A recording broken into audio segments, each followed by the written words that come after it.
Today, we're looking over set number 30653, Batman 1992, which includes a desirable minifigure and a creative build alongside it. Released on June 5th, 2023, this set is over a year old, but still very relevant in my eyes due to the minifigure inside. There is one other option for obtaining this figure, and that's through the Batcave Shadow Box, which retails for $400.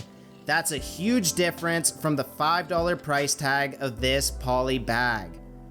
Laid out now, you can see the contents of the poly bag, which boasts a total of 40 pieces.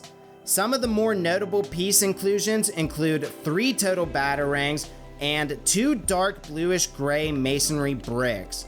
As expected as well is an instruction pamphlet that is going to guide us along the build.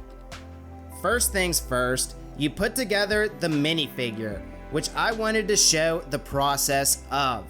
This is much different than other Batman figures using a one-piece cowl this time. Starting with the actual head though, you can see there are 2 different face prints for us to choose from, but without a hairpiece, it's really not displayable this way, which is a shame.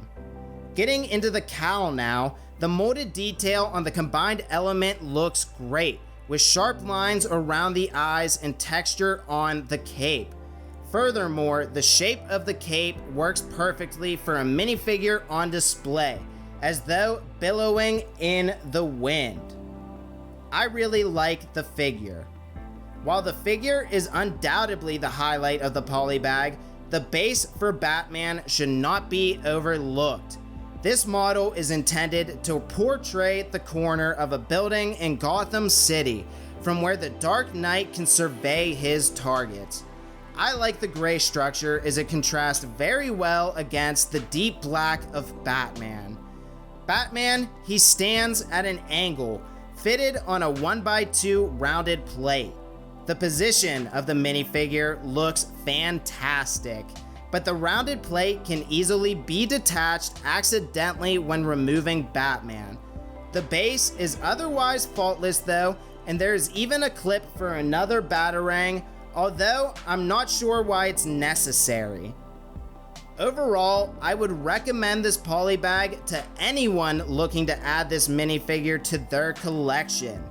In the end, it doesn't come out to being much more than the minifigure alone after thinking of shipping from Bricklink, and you get a cool display stand for it.